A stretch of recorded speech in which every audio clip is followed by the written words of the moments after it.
homosexual faggot dipshit motherfucker. Fuck you, that's why. Cause fuck you, that's why. Cause helmets suck, that's why. And commies like you swallow, that's why. Fuck Pete Wilson, that's why. Fuck Dick Floyd, that's why. How's it going, everybody? Welcome to the Liberty Bowl. So we got our weekend panel here. We got with us Liberty Swine. We got John Bay. And today we're going to be going over several topics. We're going to be going over 2A, which is, of course, gun rights, things like that, the right to bear arms. We're going to be going over social safety nets, which ones are really necessary, which ones are being abused and so on and so forth. And then right now, though, we're going to start with abortion rights and body autonomy. So who wants to go ahead and start there? I think John's got it. I think this is his topic. So go ahead, my man. Sure. Well, yeah, and I just think it's an interesting topic because I think we see a lot of the similar parallel arguments being made in regards to whether or not someone has the right to choose, as to whether or not they have the right to choose a vaccine or not, right? And so, I think, when we saw, and as far as like where I kind of stand on it, like I'm not anti-vax. I'm not against the idea of vaccinating myself from COVID. I understand that, it'll probably be kind of like a flu shot to where we have to update strains and all that. And I'm not too super worried about that personally, right? But I also don't think that we should necessarily be forcing people to do something that they don't want to do either. You know what I mean? And that kind of also leads into how I feel about abortion as well. Like if I knocked a chick up right now, would I abort it? Probably not. You know what I mean? I'm kind of at a point in life to where like I'm in my 30s, more established, I can roll with the punches there. I'm not 18, 19 years old anymore. But at the same time, do I think that we should force a woman to have a child because some guy didn't pull out because in the heat of the moment he thought, oh yeah, I'll have her forever. You know what I'm saying? Like, no, I don't. So for me, I feel like my viewpoint on that is consistent. But I do see a lot of hypocrisies, with Democrats on that. A lot of them saying that we should vaccinate everybody, regardless of choice. And if you don't get vaccinated, you can't go to public places. And at the same time, talk about how they're for women's right to choose, and vice versa on the right. So yeah, what's your guys' thoughts on that? I think comparing abortion to vaccine is definitely not. That's definitely apples to oranges. And I don't know any guy that personally that's like, hey, I'm gonna finish in this girl because I want to keep her. Like you said, it's usually just a heat of the moment type of thing. And definitely you shouldn't be free of repercussions, but at the same time, that woman made that choice to open up for you to begin with. And she knows the repercussions just as well as anybody, and her body, her choice, she should make that choice beforehand, whether that's not sleeping with that guy, making sure he's protected, or making sure she's protected. Right. And as far as vaccines go, even like you mentioned, like the flu shot. If you really look at it, what's the average percentage of the population that even gets that? I'm sure it's the vast majority of seniors. You know what I mean? And I don't see an experimental mRNA vaccine on the same level even as a flu vaccine that's been around for decades. And I just recently posted a video to, Blurry here that's, it was Fauci himself talking, saying, obviously old clip, but he's talking about an AIDS vaccine. And he says, we give it a trial with hundreds of people. Then we say, give it to thousands of people. And then everything's good. And 12 years down the road, what have you done? You cause, this mass, chaos with God knows what. So, it's definitely something that needs to be looked at further than just bodily autonomy, I think. Right. So, as per my views on abortion, as I've mentioned quite often, if it's taken care of early, something like that. If you made a mistake, you work to rectify it, in a timely manner, then kudos to you. You're being responsible and stuff like that. And I don't think that of course, people should outright ban it. I don't think it should be used as a form of contraceptive. I also ultimately think that condoms, birth control, any form of contraceptive, whatever you choose, there's IUDs, there's fucking everything now. There's fucking all kinds of different shit. If you're getting pregnant and and just 6 months later down the line or something like that, deciding that I don't want to have this kid no more, you're not a very good person, in my opinion. Like, granted, things happen and stuff like that, but like you mentioned, like you're at an age now where you feel that you'd probably be all right, having a kid, and much people agree, that you probably shouldn't have kids until you're a bit older, until you're in a bit more of a stable place, and that's where a lot of people would agree that abortion should be okay in such a situation, but of course, the whole Bible thumper fucking like, oh, like it's the work of the devil, it's fucking, it should be banned outright. I mean, that's just kind of a bit overreaching and stuff like that. It is really kind of a extreme to an extent, as per sure. As per a vaccine autonomy and stuff like that. Clearly, from the data and stuff like that, we see that it's not something that is really I mean, granted, yes, people are getting sick and stuff like that, but the majority of people that are dying are, people at a high risk, the elderly and the people with breathing issues such as, obesity, things like that. It's generally not well-to-do young people. We are seeing, well-to-do athletic people dropping like flies, though, after, taking the mandated vaccine that they can't play their sport unless they took it, so we're seeing, and granted, I'm not saying it's a fully common thing like it's happening to every other person. It is here and there, but ultimately these people were healthy people beforehand, and so of course just the fact that they rolled it out so quickly, things like that, I mean, there's a lot of foul play going on here, and I ain't trying to get banned and saying all kinds of vaccine conspiracy theories, but there's a lot that's is foul play going on here, and yeah, basically I don't think that people should be able to force you to take something that has not been fully clinically tested, and other than the current tests on the public and stuff like that, but yeah, I feel like that's a kind of irresponsible take on it, especially because we're seeing that lockdowns and masks really didn't help much.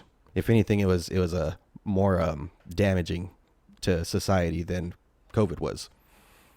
So it seems like we definitely agree that no one should be forced to take a vaccine. But would we also agree that people should have the right to take a vaccine, even if it was rushed hastily, if it was sped through the FDA process? Do you think that the idea that the vaccine is available is still a positive thing? Yeah, consenting adults, man. Yeah. Yeah, I think you should be able to inject fucking heroin and meth into your butthole all simultaneously. I don't give a shit. Whatever you want to do, whatever you want to do for yourself is you. I just, like I say, I'm against it's a new form of speedballing. Right? It's a whole next level. But no, I'm against. I look at, I'm just against mandates. I'm against forcing somebody to do something in their own body. So when it comes to the protection, go ahead. Sorry. I look at it the same as far as abortions are concerned. It's not that I want them, outlawed or anything like that. I just think that there should be serious thought on restrictions, and I think it should be used for what it was there for. Like Larry was saying, more of like an emergency situation for kids, or a health aspect rather than a contraceptive. Yeah, for sure. Would you guys say that within the first trimester, the first 3 months, considering that they're so early in the stages, that should be a time when a woman can get an abortion? Yeah, I'd say the first 3 months probably. We were actually just talking the other day about larger women that don't immediately notice they're pregnant, or don't immediately start noticing that they're gaining weight, and of course, the missed periods and things like that should be a bit of a factor. So of course, by 3 months, of not having periods and throwing up and things like that, you should be at least somewhat aware that something's different, and you should probably go get at least you should probably at least go see your doctor or something like that. And in which case, then by 3 months or so, you should still be able to take care of it if you're not trying to raise a kid, But like I said, anything really like if it's been like 4 or 5 months, something like that, like, dude, come on, like for real, like you really didn't. Yeah, after that time. That's when the idea of restrictions comes into play. How about you, Ryan? What do you think about the first 3 months? I think first 3 months are the obvious time. After that, like it's been said here several times, it becomes a different situation. But at the same time, I think that there should be some type of argument for the rights of men as well in the situation. And I know the whole "my body, my choice," but at that point, the choice has been made. And if the father decides he doesn't want the child, he's on the hook for the next 2 decades. You know what I mean? Regardless of the situation. And so it's got to be like, I guess one of the left's favorite terms, it's got to be an equality situation. Mm-hmm. So in your mind, having more of an equal situation would be basically, having a man be able to opt in or opt out. I think Chappelle put it greatly in his, comedy special when he said, well, if you have the right to abort him or kill him, I should have the right to abandon him, right? So I mean, do you think that should be something that, that could be potentially introduced, is like, hey, look, as a man, can you give up your responsibility and parental rights, therefore not have to pay child support, while at the same time, say, okay, I'm not going to interfere with this child's life? Do you think that would be something that'd be pretty reasonable? Yeah, definitely. I mean, my body, my choice, my wallet, my choice, I mean, for sure. Yeah. And it's definitely not that I think that men should just be able to, escape responsibility. But again, it's just got to be a two-way thing. What if there was a scenario, though, where there was a big imbalance in like the girl that got pregnant and the guy that knocked her up, right? So an extreme example would be like a rape or incest or something like that. But it could also be something like a 17-year-old girl hooking up with a 25-year-old guy, like being from a small town, that was really common. In that scenario, let's say you have a 17-year-old girl, 25-year-old guy. He wants to keep it. She's scared out of her mind, wants to abort it because she has plans. I mean, do you kind of see how at that point that might be more of a her choice rather than a his choice? Of course. I mean, of course, there's got to be extenuating circumstances. I don't believe things are black and white. And that's where the debate comes in the details. I mean, first thing you gotta just agree on the large picture, and then you can hammer out the details later. And that's the way to make ground. Obviously we have different political views, but we're able to sit and talk. Whereas on a large scale, that's not what's happening. Yeah. I think the scary thing about Roe v. Wade specifically being overturned too is that Roe v. Wade guaranteed the first trimester of having the right to choose. So the states have always had the right to decide where those guidelines were after month 3, and so some states, they made it so that, you have to have a 3-day waiting period, you have to hear the baby's heartbeat, you have to do X, Y, and Z, right? And other states were much more liberal about it, allowing abortions up until the 7th month, up until the 3rd trimester, right? But that is a scary thing, I think, with Roe v. Wade, and saying that Roe v. Wade was overturned, and we see what's happening right now, what they're trying to pass in Oklahoma, a lot of these other states, including Texas. They're saying that not only are we going after first trimester abortions, but a lot of times, they're not making exceptions in case of rape or incest, and a lot of times they're using religious justifications for that, right? Where they're saying, oh, well, God's still in control. He don't punish him. Don't punish a kid because right. God still wanted you to have it, right? And that's pretty scary to me. I can agree with that for sure. The incest and rape thing is a major stickler for me personally. I mean, that should be without question. You know what I mean? No question whatsoever, regardless of state. But as far as the state rights are concerned, like you said, they've had this choice, but it was impacted by a wrongful judgment, right? And then, on the flip side of that, you see states like Kansas that are red that actually voted, went to the voters, and they actually voted more left as far as abortion is concerned, and surprised the whole country. Because I believe the vast majority agree with you that, the first trimester is that time. That's that time to make that choice. And there might be a handful of states that are going to go to the extreme, but there's still going to be 32 to 37 states where, it's not going to be an issue. Quick question, John. Do you feel that Roe v. Wade was sound constitutional law? Do you believe that that the Constitution outright, was trying to protect abortion, or do you think that was some kind of judicial gymnastics to kind of get that passed in the first place? Yeah, so I mean, I haven't really studied a lot on constitutional law and all that sort of stuff. I think we could always play like the what if game. What if the founders lived today? What would they do, right? My understanding is that Roe v. Wade protected a person's right to privacy between their doctor or something like that, right? Wasn't that based off some sort of precedent like that? I'm not sure. What do you know about that, okay. Ryan? I believe Roe was actually a couple. I mean, of course, there was a doctor that was involved, but I believe it was over a couple, and the woman wanted the right, and I believe it's what we were kind of speaking on. The man wanted the child, but obviously, they said, hey, this is granted. This is they, like you said, they worked it in under a part of the Constitution that was written long before abortion was ever even a moral thought in this country. I mean, it was completely illegal, and obviously it didn't pertain to it. Yeah. So I'm reading right now. It says the court held that a woman's right to an abortion was implicit. Hold on. Was implicit in the right to privacy protected by the 14th Amendment. So basically, it's saying that a woman's choice to have an abortion is between her and her doctor, and it's not something that the government can come in between, because she has a right to privacy with her doctor. Right. It doesn't say anything about anything pertaining to medical choices or anything like that. I mean, privacy is one thing, but allowing what constitutes, regardless if any of us agree with it or not, I mean, taking a life is taking a life, right? Since 1973, since this, so-called past, there's been over 6 million abortions in this country. And the left always comes at you with these bleeding heart arguments. But, I mean, you condone that? Really? 6 million? I mean, we're not talking religious. We're not talking legal at that point. We're talking just moral. You know what I mean? Yeah, I think I can definitely understand that. The unfortunate, statistic that kind of correlates with that, though, is that we also saw a big drop in crime.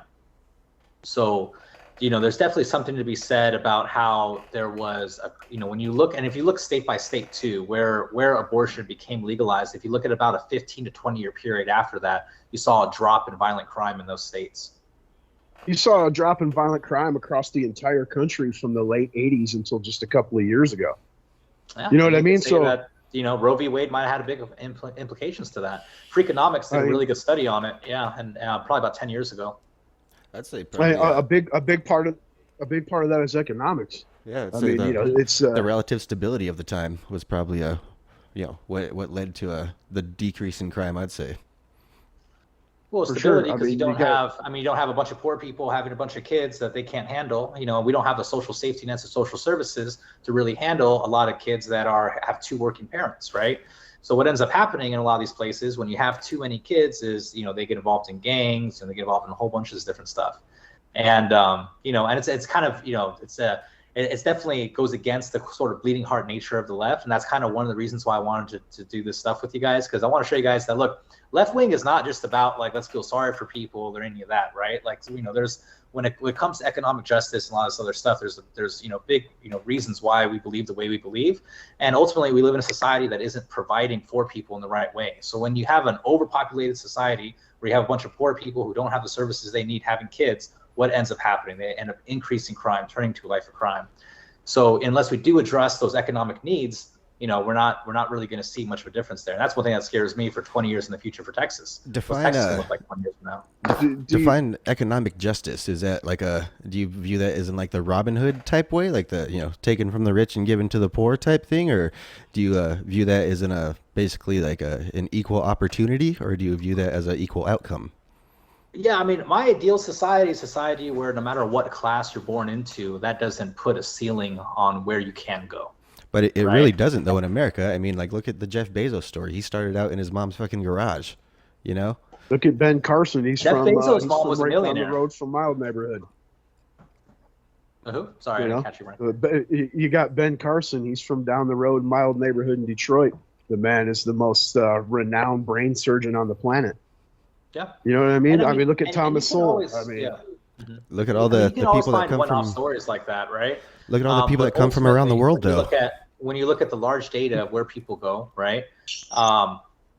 Most people don't excel past the class that they're born into, and we might have good years, good blimps, that sort of stuff. And yeah, there are exceptions. And that's one thing that is true about America. We can always find exceptions, right? But you can find those exceptions in any society. You can go to the Soviet Union and find someone that was born dirt poor and find out that, this person became deputy secretary of something, right? That doesn't mean the system worked. It just means that there's always exceptions within the system. I believe Jack Ma was self-made coming from communist China, right? So, the idea that you can go from rags to riches, I think is that exists. But I think for the vast majority of people, no, they don't have the same amount of opportunity. It's night and day difference, what type of opportunity you have growing up in rural Arizona versus in Scottsdale, right? Or in Malibu, or in a place like that. And so yeah. So when I say economic justice, you know, I mean, I talk, it encompasses a lot of stuff, right? It's things like making sure that, you know, kids have a place to go after school. So, you know, so there's after school programs for them to be able to plug into if both their parents are working. You know, it's making sure that working class moms that are single moms, you know, have preschool they can take their kids to when they're 3 or 4 years old, right? So that doesn't cost them anything. So that way they don't have to fork out $1,200 a month for daycare, right? It's going to cost them though, because it's going to up their taxes.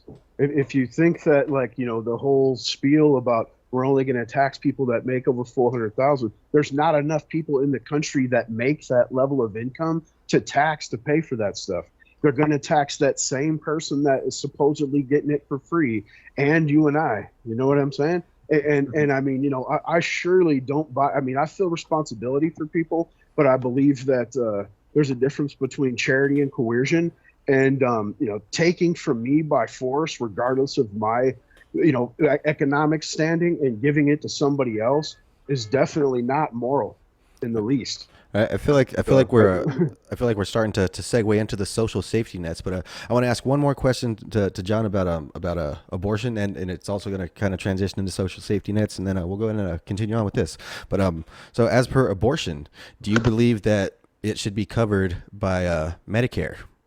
Do you think it should be covered by you know, the taxpayer? I love Ryan shaking his hand. He's like, "Oh hell no, I'm not paying for your right? I had to throw this one in there because I also believe in a single payer health system. I think we should transform our health system into a 2-tier system where we have a public health system that nobody has to pay out-of-pocket expenses for, where you can just, you know, get basic services, where you can get emergency services, and you don't have to owe the ER room $12,000 that goes in your credit and then hopefully gets expunged 7 years later, right?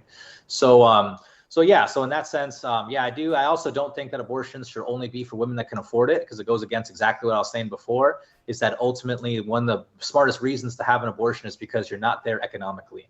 You know, I always say that abortion, because even if it is partly funded by the government, it still costs you about $400 to get done if you go to Planned Parenthood and all that sort of stuff, right? So that's the best $400 investment a teenager can make, all right? So you're not going to get a better return on that. You know, so yeah, so yes, I do think it should be covered. See, again, everything you just said absolutely boils down to parenting of, you know, that teenager you just spoke about. Through the guidance of trying to prevent that situation, and then the support afterwards. Like, if something happened with my child, man, regardless if it was going to hurt me or not, I would be there to try to, you know, remedy what's happening. You know what I mean? And again, I mean, you know, who actually pays for free? It's that same person. The debt just racks up. Even if that person's underage now, when they turn 18, they got 50 grand waiting for them. And then the system you're talking about with single payer, the only reason it's possible in other countries is because they have about 1/10 of the population. It's almost homogenous up until recent times, and the United States pays for their damn defense.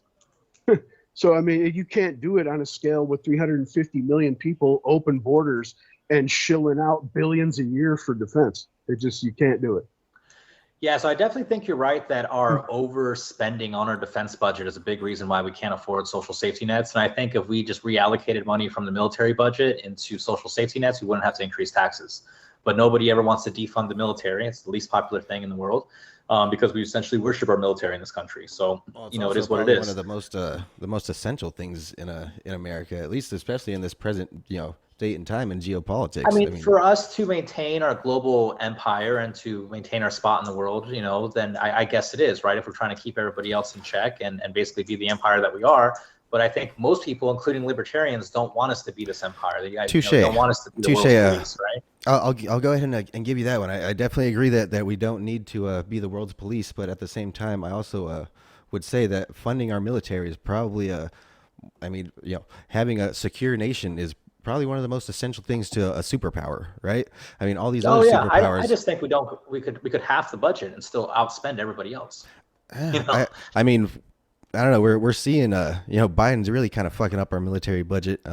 He's you know, our strategic reserves. He's literally selling it to China. Like, I think he's doing a pretty good job of, you know, leaving us as vulnerable as he possibly can before he leaves. You know, and so, granted, yeah, you know, at this present time, Yeah, we probably don't need a massive military to be sending around the world, but in the very near future, if things continue to go the way they are, we're going to need a very massive military to defend ourselves against the BRICS nations that don't like us. Mm-hmm. Yeah, I think when you look at, and actually this kind of brings up the point I wanted to make earlier too, is that, I think you said something about how like a lot of these countries that have, single payer systems are small countries. China has a single payer system. I lived there for a year when I was in high school, and I remember my friend getting his arm broken because he was driving around on this moped and shit. And he went to the hospital. He was out within 2 hours with a soft cast, and he came back later to get a hard cast.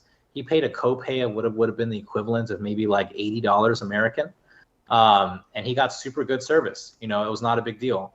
So I mean, they had a pretty well functioning system out there. They also do free college for people too. That's another thing that they do that we're super behind on, right? So no, I think a lot of this stuff is possible. I also think that this idea that we have to maintain our empire, otherwise people will come after us because they hate us. Honestly, I think most of the people just hate us because we're always sticking our nose in other people's business. And the American stereotype is that we always have to seem like the hero. So it's something that we kind of get made fun of a lot in other countries' media for that. And, we do something and then we tell people how we're the hero about, for doing it, right? So yeah, man, I mean, and yeah, there's definitely some individual, isolated places to where it's, it's a bit more like, okay, well, we have to do something, otherwise it's just going to happen, right? So we have to protect Taiwan, otherwise China takes it back. We have to protect Ukraine, otherwise Russia is going to take over half of Ukraine, right?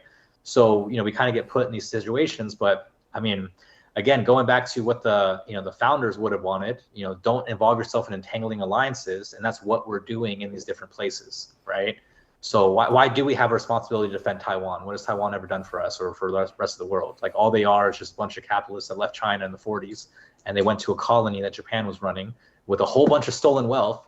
And then they stayed there always intending to retake the mainland, but they were never able to. And they've been in dictatorship up until like the last 20 years, and that's a country we want to go to war for? Like, I don't know. It doesn't make any sense to me. You know what I mean? So I know I'm getting off track there, but yeah. I think, again, I think the China with the free healthcare rolls back to what I was saying about closed borders, homogenous population, right? And then a massive portion of China's population are rural farmers. I mean, I'm sure a huge portion of them rarely even see a hospital or a clinic. You know what I mean? So you just have basically all the people that are hemmed up in the cities paying for people to go to the hospital that are hemmed up in the cities. You know what I mean? It's probably the rarity that you get one of the millions and millions from the rural areas coming in to use the hospital, except for maybe birth or something. I don't know, but and then obviously, it's free college, but yet, look at the number of Chinese that come here to use our college system to the point to where, the Ivy Leagues had to hire the standards to offset. You know what I mean? The number of Chinese. I mean, that's actually a good thing. That speaks highly of the Chinese people. I'm definitely not talking down. You know what I mean? Obviously intelligent people, right? But, it's just a different scale, man. And I think that if you really wanted to roll something like that here out, not only would you have to close about 500 bases around the planet, but again, you got to close the border. You have to. Yeah, so a couple of things I want to speak on there. First being the rural-urban population divide. So about 60%, hold on, let me see. Yeah, about 60% of China's population is urban, so most people are actually living in cities. Even though the countryside life is kind of idealized by a lot of Chinese media, and it's kind of pushed from a lot of Chinese social media. They're definitely city-dwelling people, and most of them are concentrated on the eastern edge, which could actually make it easier for why they're able to run some sort of healthcare system like that, right? Right, exactly what I'm saying, yeah. Yeah, but the homogenous thing, interestingly enough, like in America, we view race based off of skin color, but in most of Asia, they still view race as something that can be seen along ethnic lines, right? And you see this a lot of times, like in Africa, right? Like even though in Nigeria, we think everyone there is black, they have 13 different ethnicities that all see each other as different people and essentially as different races, right? Right. So in China, they have about 56 different nationalities and ethnic groups. And so even though the majority of them are Han, right, and there is some discrimination against certain ethnic groups out there, that's still a multicultural, nation, at least according to them, right? So no, I don't think we need to be homogenous in order for it to work, or that we need a rural population breakdown or any of that sort of stuff. Like, I think the work's over there, man. We can get it done here. It just takes willpower, right? So homogenous, I'm not necessarily speaking on race. I'm talking about a massive country that's been basically closed bordered for centuries.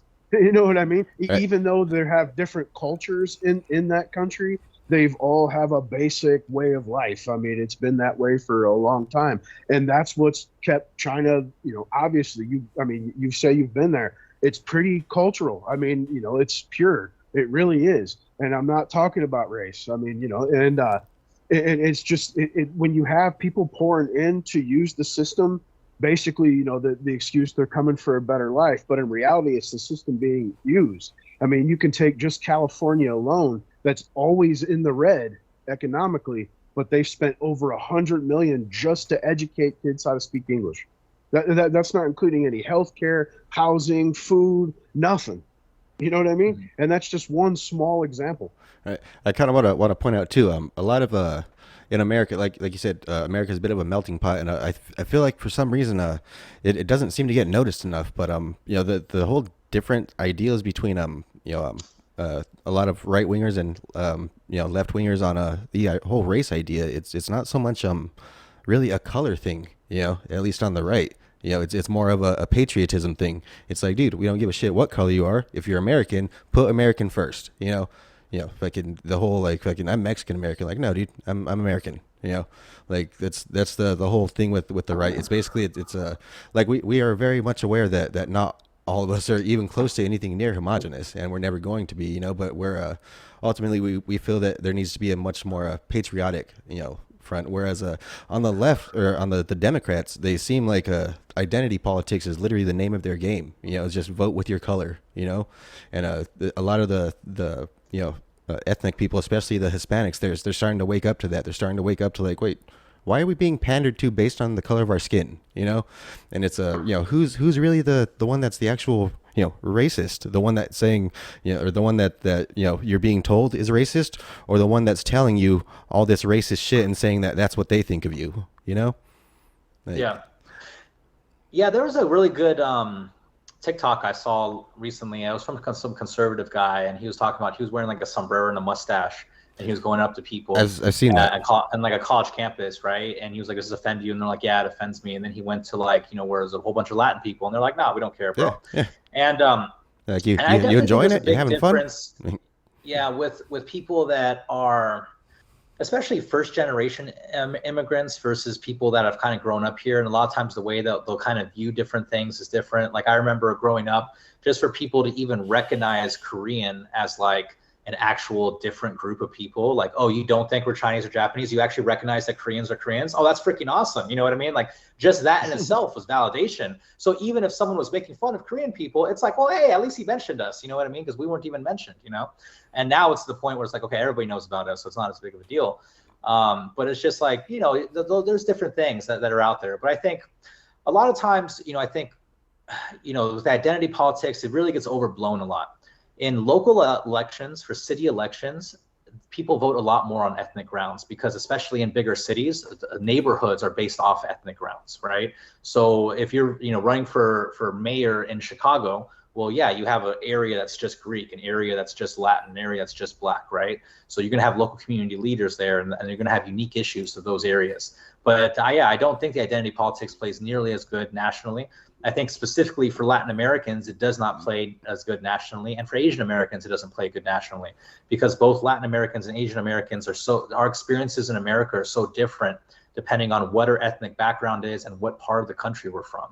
Like a Cuban American in Florida that's been here for 2 generations is going to have a completely different view of communism than a Guatemalan American who is in LA for the last 2 generations, right? Because the reason that Guatemalan's there might be because of a capitalist dictator, while the reason the Cuban is in Florida is because of a socialist dictator, right? So they're going to have different views on stuff. I just think that's just kind of unfortunate the way it is. But as far as like the hyphenated American stuff, I think it's okay to, and I think it should be encouraged to be proud of your ethnicity while maintaining your American identity. But I do think that on the right, there's an overemphasis on nationalism, and that being American is the supremo, right? And I think that a lot of leftists try to gravitate more towards the idea of being a globalist. And one of the reasons why we seem silly by doing it is because as soon as you're outside of the country, everybody else is like, you're an American. You know what I mean? So anyone that's traveled abroad has felt that, has felt the, the pressure, what it is of just being identified as American. Weren't you just talking a few minutes ago about how you think the rest of the world hates America because we're fucking globalists? Because we think we're the world police? And that's not because we're globalists. So as far as being the world's police, that's different than being a globalist, though. I disagree. So a globalist is someone that would view everyone in the world as being equal, right? As seeing the world as borders or something that's just sort of made up, And I would say that there's some good aspects of globalism, and there's some very negative aspects of globalism too, right? So if globalism is used in a way that's exploitative, to where we're exploiting the third world for the benefit of the first world, well, that's not a globalism that anybody likes, right? But I think nationalism, same thing, right? If nationalism is just, hey, I'm proud to be where I'm from, like, I'm from America, like I'm proud to be from here, that's great, man. If it's like, hey, I'm better than you because I'm an American, I care more about people on this side of the border than people on that side of the border just because they're born over here, that's where I feel like there's an issue. And so, but as far as maintaining your ethnic pride, that's important, man, because that's maintaining culture. And that's something that white people have lost. Some white folks have maintained their ethnic heritage, and they're very proud of it. And you see that on St. Patty's Day. You see that, and you go to the East Coast for Columbus Day. You know what I mean? Like, you see a lot more ethnic, ethnic white Americans out there. But in a lot of places, they've lost that identity. And they try to cling on to little aspects of it that they might remember their grandma did. And that's really sad, man. It's sad when you meet someone who's third generation Italian American and he doesn't speak a lick of Italian, right? And so it's like, I don't think there's anything wrong with maintaining your cultural heritage, no. Definitely to each their own, you know what I mean? It's freedom is freedom, regardless of anyone else's opinion. But to me, it's a divisional tool. It's a way to keep us separated. I've had personal conversations with people, and they're like, yeah, I'm American, and look right at their kid and go, but we're Mexican Americans. You know what I'm saying? It's a divisional tool. It's a way to keep us divided, and that's the greatest tool of the state right there, right? And globalism isn't necessarily, equality. It's tendrils into the whole planet, really. I mean, global trade could be considered globalism. I mean, and like you said, taking advantage of a third world for the first is not a globalism we like. It's still globalism regardless. It comes in one big package. And there's no aspect of globalism that's even actually helping people. Are you going to say foreign aid? Foreign aid's taking money from poor people in a rich country to give it to rich people in a poor country. I mean, who is globalism benefiting? I mean, to be honest with you, and like, as far as nationalism is concerned, I mean, I see absolutely nothing wrong with, this is our culture. It's not, we lost our culture. We adopted an American culture and built it into what it was. And we're all just jumbled together as white, regardless of where we're from. And, it's being turned into something else around us. It's not like the whole, they're taking our, it's literal just cultural breakdown, and the same thing happened in Rome, and that's from bringing so many people in that don't assimilate, and it breaks off into factions and becomes more tribalistic instead of the United States. Right. We actually talk about that, quite often on our show with basically about first generation immigrants. They're much more patriotic until, much more patriotic than their further generations. And the reason for that is because those further generations become Americanized. And unfortunately, Americanized is, at least in the younger people is anti-American. And it's weird. It's strange. What would you consider to be anti-American that you're seeing from the younger generation? Basically, almost everything. Fucking the whole fucking the whole defund the police shit like that. The fucking the rioting, the fucking BLM movements and shit like that. The fucking all the grifts coming from the left. The fucking basically the. So just a pause you right there. So you think that rioting is anti-American? When it's for certain aspects, when it's for when you're, I mean, isn't it kind of the most American thing to do? somewhat when it's for like anti things like defund the police and things like that, or really when it's because for things that happen on a regular basis, like police killing a black guy. Police killed just as many, if not more, white people on a regular basis year after year. But So shouldn't we riot more then? no, ultimately, because that's their I mean, their if they're jobs. just killing people, and there was a guy in Phoenix that was killed that it didn't get nearly enough police attention. And I do agree with you that when police kill white people, there's not nearly enough police attention. And There's none. There's none. Yeah, and I do think that ultimately, it's true. Like, it's not one race versus another race. It's never been about that. It's about the rich versus the poor. I think it's just about a grift to get from the And when people we up look top at to get what the the lower role of people the to police is, start rioting right? and get in a frenzy. I think it's I mean, like it I can say, be, but legitimately, BLM was a clear I don't grift. understand how you can view that video, that George Floyd video, and the time that we were viewing it, Yeah. and not want to throw shit, burn shit. You know what I'm saying? And Like, that's I the was thing. in Chicago when that was all going down, and it was just, there was such a level of anger, because it's like, man, we saw what happened in Ferguson. The cops should know better at a certain point. Like, we've seen, Rodney King in the 90s, we've heard about it in rap music, all sorts of stuff. Now they got body cameras everywhere. And that still gave that cop, what he felt like the right to put his knee on someone's neck. And anyone that knows anything about grappling knows you don't put your knee on someone's neck like that and hold him down for an extended period of time. Right. You know what I'm saying? Like, there's Right, so so many hold on, different hold ways on, you could let have me- done that, right? Right. So Well, let me pause you real quick. All right. Yeah. So yes, I agree that everyone felt that fucking cop's a piece of fucking shit. When he did that. Of course at the time, and at the same time. That's the reason why they try to push these massive sweeping gun laws at a time when people are feeling tragedy. That's why they say, don't think, just go on the news and tell your story right now while you're still crying. That'll really resonate with the people, and that's because they know that if you put these things up right away for people to see, they know people are going to feel some type of way. And especially at a time during things like lockdowns and stuff like that, people were just dying America was a powder keg waiting to explode. And like I say, this stuff happens quite often. Not saying it's right, but there's often many times that there's riots all over the world though, and they're not necessarily seen as, and a lot of those, France, that's not being anti-French. You know what I mean? Because they're protesting freedom. They're not protesting a junkie dying on the side of the fucking road where he asked to be put. You know what I'm saying? The police testified that was basic training for them, regardless if we agree or not. I mean, the point is like, this happens constantly, and you got to be an inherently bad person to want that job anyway. Okay? Right. But it's a necessary evil. I mean, just like the armed forces, like war, it's a necessary evil. You know what I mean? And yeah, did it go overboard? Should there have been repercussions? Sure. You don't cause billions of dollars of damage and accept that. That was pure trying to spread Marxism. And those fools made millions of dollars and went around and bought mansions and shit with that BLM money. Right. There's people that had nothing. They didn't help any black people. All right. There's people that understand that I mean, if you could create a chaos and control that chaos. Movement are two separate things, though. But that's the thing. It's the people that came in with BLM and like I said, BLM was from a few years back before that even happened, right? But they came in once they saw this frenzy going on, because like I say, there's people that understand that chaos has power, and basically if you could whip the people into a frenzy, then you could literally control them. And you could literally do anything you want. And that's what we saw happen with BLM. That's why, the people at the heads of BLM all now have, multiple mansions, and the black people got nothing.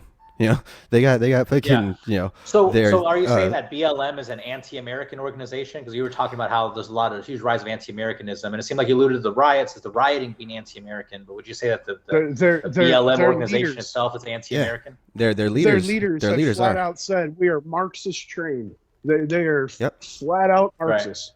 Yep. So what does Marxism mean to you guys? Because it's just a political philosophy, right? I believe it's a slippery slope. It's a communism. It's Engels and Marx straight flat out said socialism is the first steps to communism. As you see with the but if somebody had told you like, oh yeah, I'm Presbyterian trained. That's a philosophy that carries a lot of crazy shit with it as well. You know what I mean? Yeah, but we don't bat an eye to it. But it's a crazy philosophy. But it's a guiding, belief system and philosophy, right? that has told us in the past that, oh yeah, you deserve to go to hell, all sorts of different stuff. And there's a lot of philosophies like that. You could say, oh, I'm Murray Rothbard trained, I'm Austrian School of Economics trained. Well, there's a lot of crazy that comes with that. That doesn't mean you're the craziest version of the Austrian School of Economics has ever produced. It just means that's where your political philosophy lies, right? And in the case of the BLM, there was one person who said she's Marxist trained, right? Which she's Marxist inspired, whatever. Yeah, a lot of people read Karl Marx. He's a very popular political commentator. Some of his stuff is definitely very applicable to what we talk about and is still very influential in thought around the global sphere, right? But it's a book, he wrote a book 150 years ago. Like there's been several updates to, left-wing ideology and all sorts of stuff. Right. Yeah. It's been put into practice several times, and every time millions of people have died. But it's not real communism, right? They didn't do it right. You're talking about an regardless. ideology. You're talking about an ideology that has done nothing but kill and cause misery throughout its history.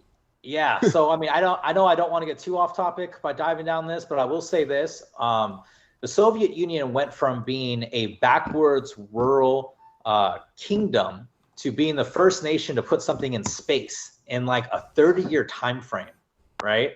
And they did that with a communist regime, communist ideology, So yeah, a lot of crazy shit happened, and they were operating in a crazy time. We went Germans, from buying beaver pelts from Indians to the greatest empire the world's ever seen in a century. You know what I mean? So, there's no comparison, really. I mean, you see the empire you're speaking on completely collapsed just trying to keep up producing missiles with us. You know what I'm saying? So speaking of, because what we found from communism is that it doesn't allow for creativity. And the other thing that what we found from communism is that communism has devolved into fascism every time it's been tried, right? So, so this is definitely a big issue. And I think when it comes to like what's going to be the perfect type of government moving forward, you're right. The perfect type of government is not a Marxist government. Not so much fascism. I'd say just authoritarianism. It's not a free market capitalist government either. So there always has to be a mix of the two. There has to be some areas that we see that, are good for private commerce, but there needs to be an area also that should only be reserved for the state. And there is right now. So for example, the state has a monopoly on war, right? I mean, we basically attribute that completely to the state. And we say, okay, you guys are the ones in charge of that. We're not allowed to make war on people. Private companies aren't allowed to make war on people. Only the state is, right? So we've already sectioned off some areas of the economy just for being state managed. And most modern leftists are saying is let's expand that to some other things that do make sense, like natural resources, something that is owned by everybody in the land. At all, though. You just said how sloppy it is with the military, how bloated the budget is, how wasteful it is, and you want the government to take over more stuff. I mean, right. Well, we have the most efficient, highly trained, and strongest military in the world by far. We overspend like crazy because we buy a bunch of shit we don't have to buy, and we keep a lot of local economies going that we don't have to keep because of congressional reasons. So like we could close a lot of domestic bases, but we don't because we know if we close a base, let's say, for example, if we close Fort Huachuca, all of Cochise County goes under, right? So now we have huge economic needs where a lot of our military installations are basically functioning like social safety nets, which is unfortunate, but it is what it is. And to this day, right, joining the military is probably one of the greatest, class accelerators you can do, right? If you're born, poor and you join the army, you can go to college for free. You can set yourself up with the middle-class lifestyle after that with, with between the GI Bill and zero down financing and all that sort of stuff, and it could be a good mover. But I just don't know if that's exactly what our concept of the military is supposed to be anyway, right? But, we're getting off these topics and all that sort of stuff. I'd say we could definitely do a bigger debate on the merits of Marxism on a different week and stuff. Well, actually, let's use the Marxism to transition into 2A. So, what was Karl Marx's philosophy on gun ownership? Yeah, he was very pro-gun. I mean, you can't overthrow the state without the masses being armed, right? So yeah, and I would say that if you look at a lot of the modern true leftist organizations, especially in areas that aren't the coastal areas of America, you're going to find a lot of pro-gun leftists. They're definitely out there. But one thing that sucks about being a left-wing gun owner is that we don't have areas where we can really flourish. If I join a Second Amendment group, it's a whole bunch of, anti-left wing, a whole bunch of pro-Trump stuff. And the moderators will literally moderate out anything that even is a symbol of Democrats or left-wing people trying to organize and come together, right?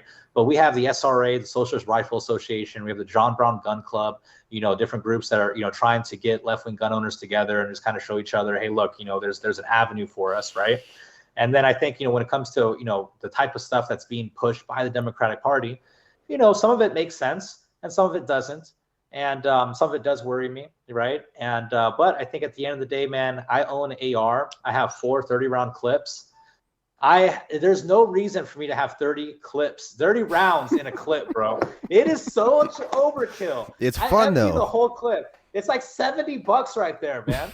Like, it's just, it's so stupid. And that's what I mean. It's like, there's certain things that we could do that I think just make sense. But when we try to do them, it gets called Marxism and socialism, So what's your idea? What's your thoughts on a stop and frisk then? Because like Trump just actually, and I am against stop and frisk, just putting that out there. But Trump just recently said at the CPAC speech that if he gets back, he's gonna re-implement stop and frisk, to get the guns away from criminals rather than law-abiding citizens. So what's your thoughts on that? It doesn't surprise me because that's a very New York approach, and I think a lot of times, especially like on the East Coast, like one thing to keep in mind is like a lot of these people they do have more heavy-handed approaches. There's people being from that Northeast area, I've noticed.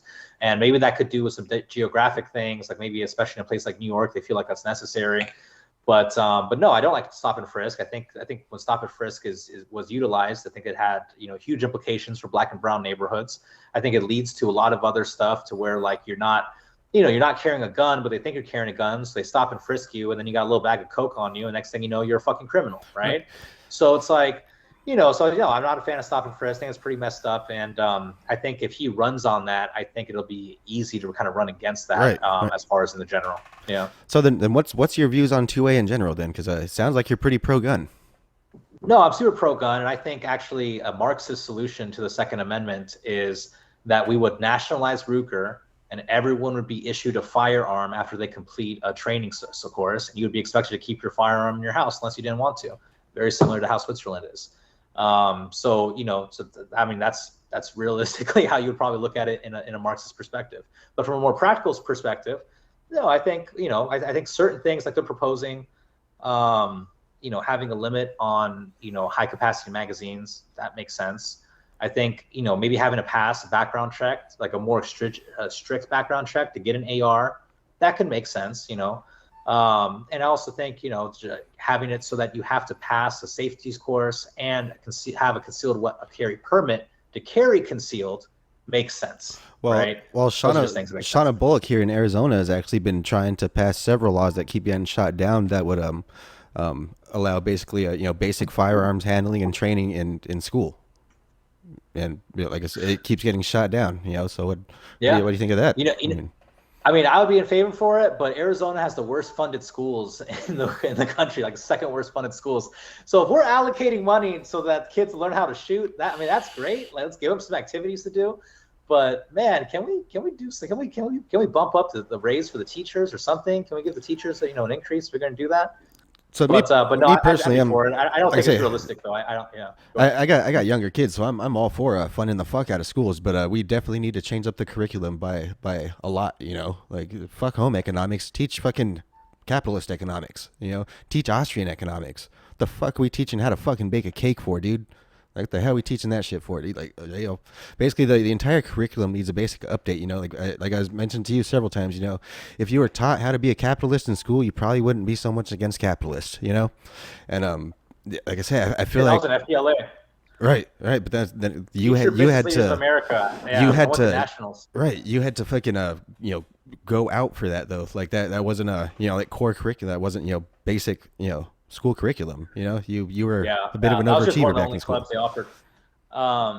But yeah, as far as it's weird because when we talk about like what should be taught in school and shouldn't be taught in school, honestly, I feel like what should and shouldn't be taught needs to be left to professionals because there's people that have PhDs in how kids learn and what's the best way to learn. And I think they're going to be the best people to make those decisions. I do think like a focus on STEM is good. And I think having more electives for kids is good.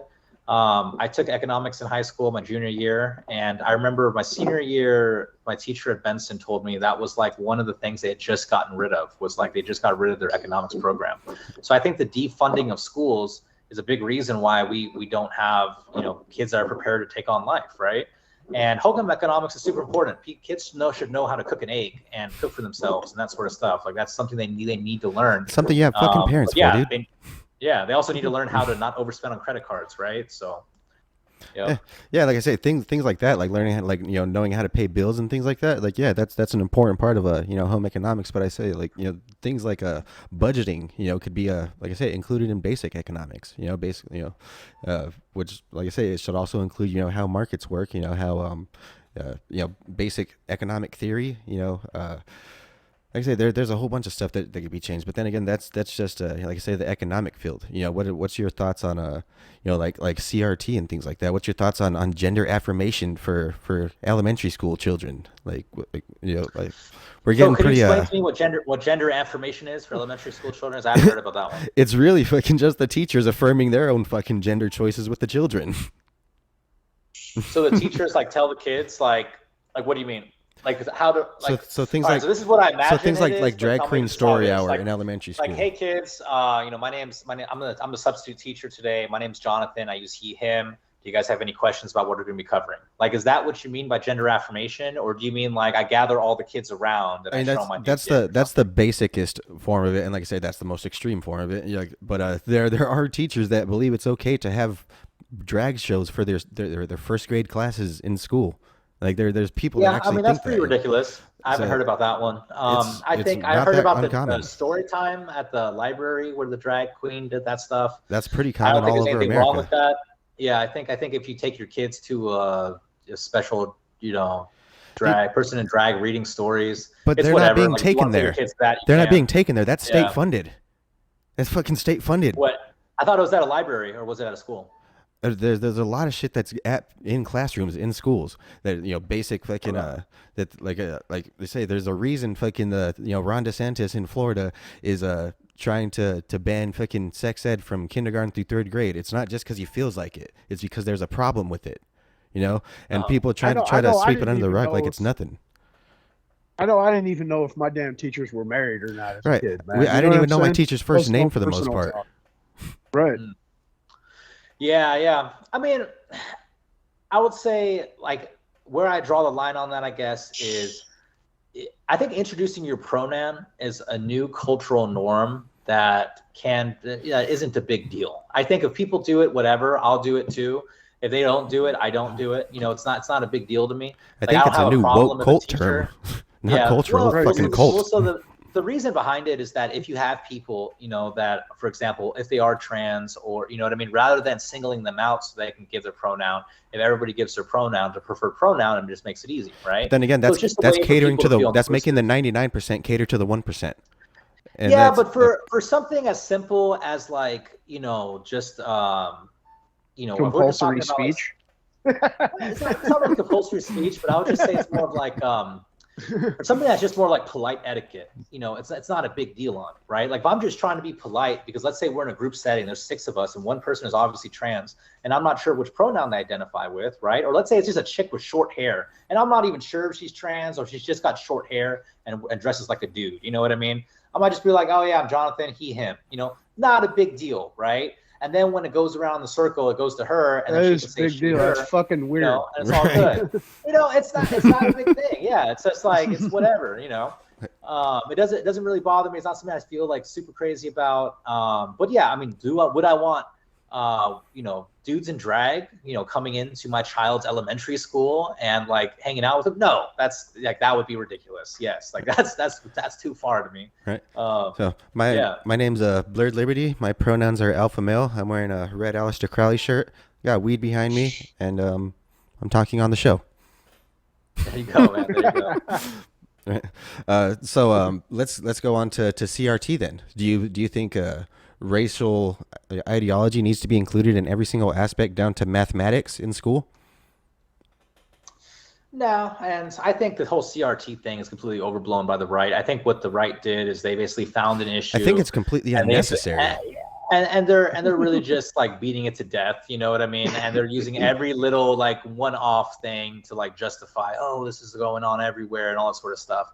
I think for some things you have to have the race discussion on, very specifically some things. And I think in the subject of social studies, Well, that's something if it's that very can come up pretty specific, quickly. if it's very specific, then like I said, so are you Yeah, saying then I think just there's social no way studies? you can learn about the U.S. Constitution in 5th grade without having a conversation on race. Yeah, I mean, You know what I mean? of course, There's race just no way you can. race Yeah. was a very like I say, it's been a prevalent aspect in a society for long times. Like I say, it's a lot of it's not so much like I say, when they try to equate race to everything, though, like when they like say a math problem will be like, okay, here's a chart of how many black people get arrested on a weekly basis in such and such town as compared to white people, and so it's like they're learning how to do graphs. Okay, great, but why do they need to do that?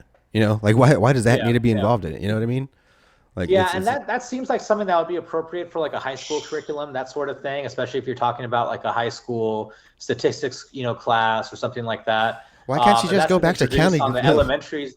So and so bought this many apples. Level, that's way too soon, right? But I do think high school is the age when people need to start talking about that stuff, because if it's not talked about in the classroom, it's already being talked about anyway. I mean, I remember I went to 5 different high schools, right? And so one was in LA, one was in Atlanta, and then 2 in Arizona, and then 1 was online. And so like, a lot of times kids divide along racial lines pretty quickly. Like I remember in Atlanta, like you could see like which groups of, like a group of Asian kids, group of white kids, group of black kids, right? And that's something that needs to be broken down during that, that age group, so that people don't, continue in their tribal tendencies later on in life. Which of those groups do you stop and frisk? Job of that. I know, right?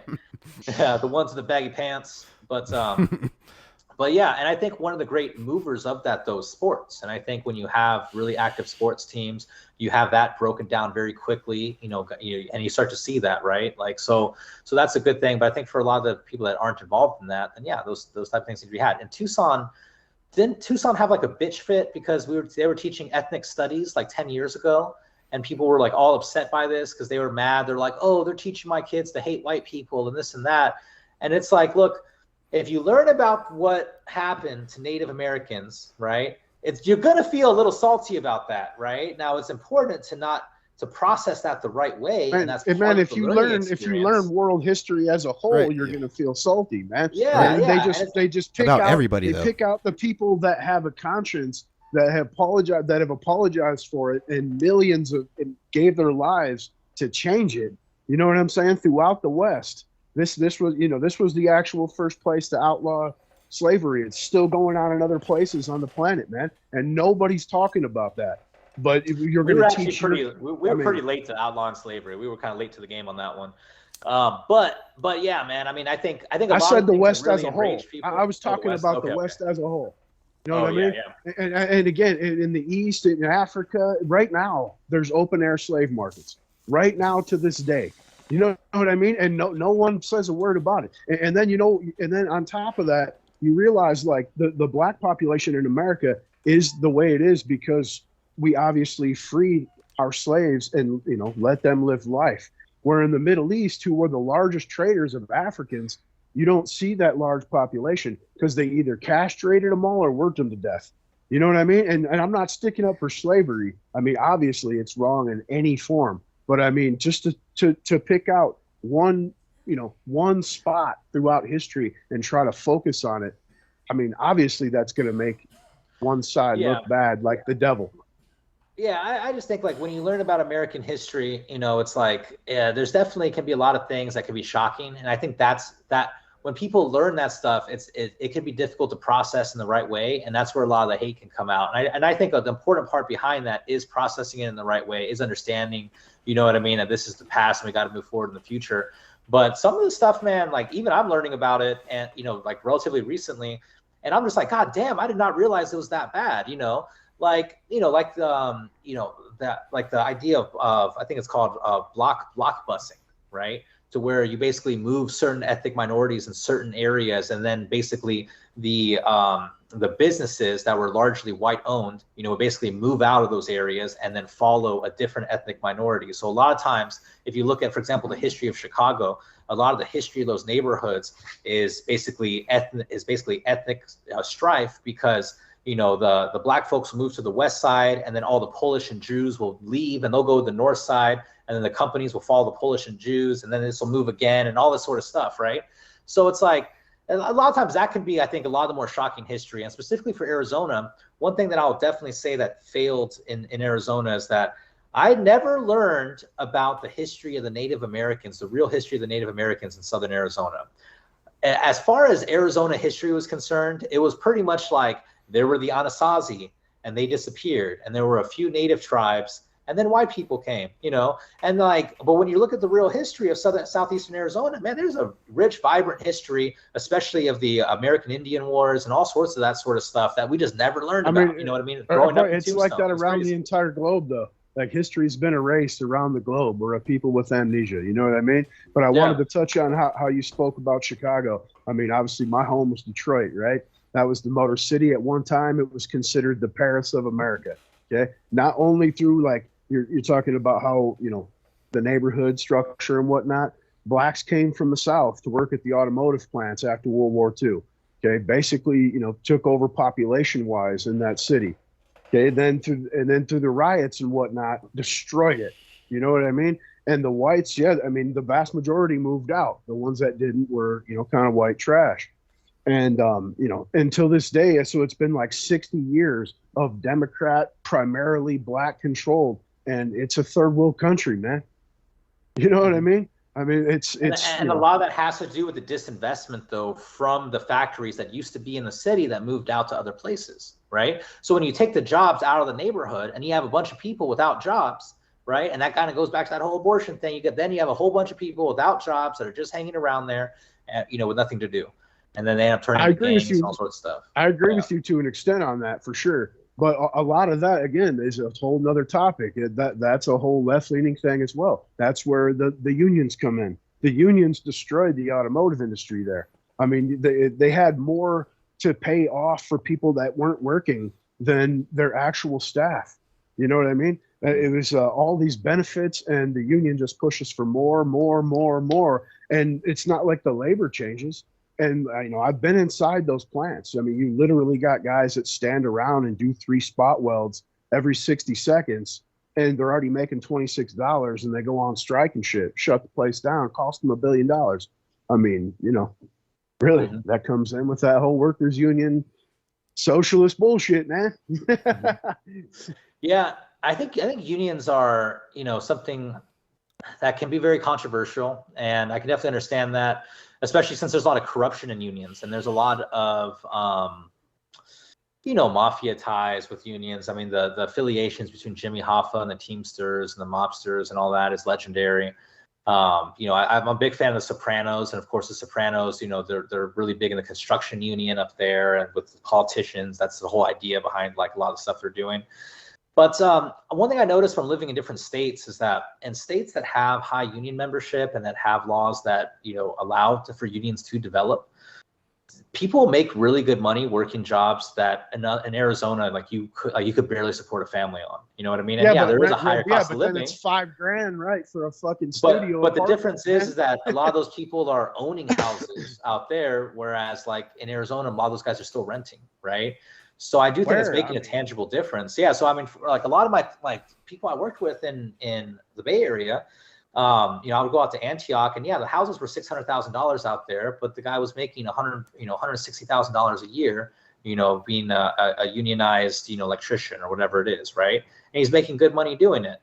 And so it's, you know, and when you look at his counterpart in a lot of these different places, like, you know, the guys that aren't union in the guys that aren't union in states where there's a lot of unions, they're still making really good money too. They're just a little bit under the union guys, but they're still making enough to where they're making more than they would if they were in a different state. And then you go to a place like Idaho or a place like Arizona where you don't see those high union memberships. Same guy's making $20 an hour. Now all of a sudden that $160,000 a year job's a $50,000 a year job, right? That's a big difference in purchasing power. And yeah, maybe there's a slight increase of cost of living in certain of these areas, but you know, but Illinois is not expensive to live in.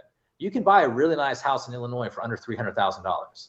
You know, In so Illinois, yeah, you can get one yeah, in Michigan for 60, but you're only going to make, $12.50 an hour, man. And yeah. But Illinois is a very and then strong union state.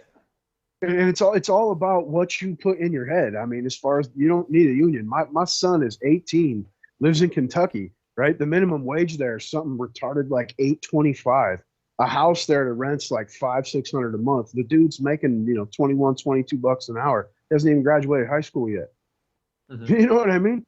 It's all about what you do with yourself in reality. Well, so individual negotiation can work sometimes for people, especially if they're skilled, or you know what I mean. And me being a sales guy, like unionization is impossible in the sales world. Like we're all a bunch of sharks, you know what I mean? Like we'll undercut each other like real quick.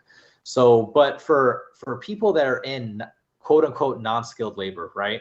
And I say that in quotes because I do think it takes a lot of skill to work a lot of those jobs. I think construction, heavy machinery, all that sort of stuff takes a lot of skill. But they only have power if they collectivize, because other people can just come in. They can always import some people from overseas. They can always bring people in from a different neighborhood.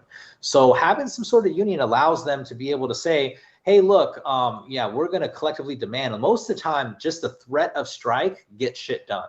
Just being organized and having a place that isn't corporate HR to be able to take your issues, get shit done. And like I knew a guy in Chicago, lived in Bridgeport, Southside neighborhood, blue collar guy, put both of his daughters through private school, right? Private Catholic school. And that was a really big deal to him. You know what I mean? Because he was a union member and the union had some programs for that. And the union was helping him out, sending his daughter to college in Florida and all that sort of stuff, right? So I think when you talk to a lot of these union members, they feel empowered by it. And, and there's always going to be a little bit of abuse of the system. But if you go up to white collar workers and you go see the CEOs and the VPs and all that, man, those guys aren't doing shit for their salaries half the time, man. I work way harder than my director does. And, and all that guy does is sit in some Zoom meetings until 5 or 6 o'clock until he takes off after he tells us some shit, right? And he's pulling, 3 times my salary at least, right? So, right, the ability to that's sell oneself.